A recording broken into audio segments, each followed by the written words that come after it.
Chers abonnés, bonjour. Comme annoncé, voici le deuxième volet de la vidéo sur les animaux, nos humbles frères. Nous en sommes encore à l'introduction.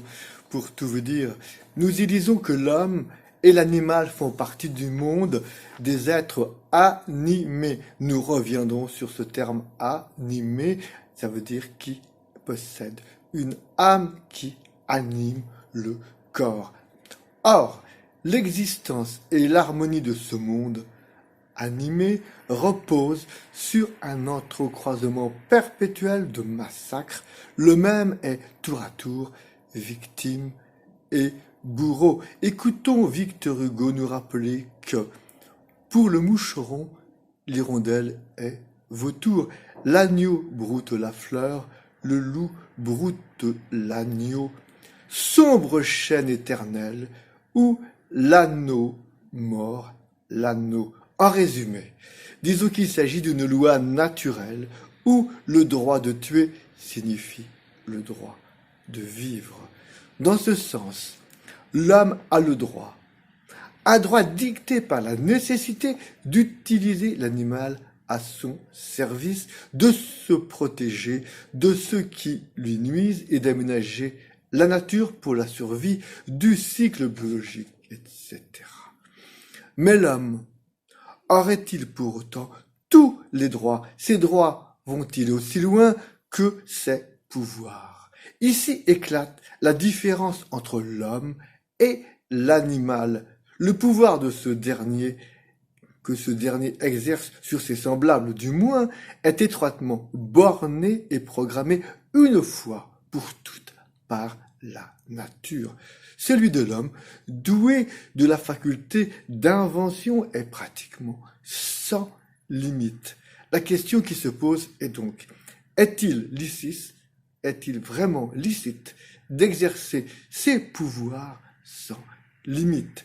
La réponse, hélas tardive, a été apportée par la création de la société protectrice des animaux, on va dire dans le dernier quart du siècle dernier, et cette initiative a suscité la création d'espaces de protection des animaux et une législation qui va limiter le mal que nous pouvons faire à nos humbles frères. Cette belle intention initiale a dérivé, comme vous le savez, vers des excès, ce que l'on connaît aujourd'hui, avec des lobbies empreints de sensiblerie dénonçant toute consommation de ce qui provient de l'animal.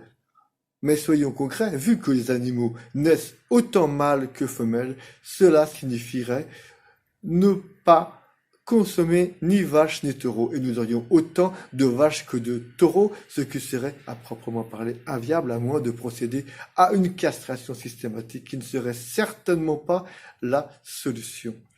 Il ne s'agit donc pas de rêver de l'impossible, mais de trouver un équilibre entre la sensiblerie que vous avez entendu de suite et l'indifférence qui est dénoncée par cette association. Donc, un juste milieu entre la conception de l'animal considéré comme de la pure matière brute et celle qui en fait un jouet de luxe, un enfant gâté et même une idole.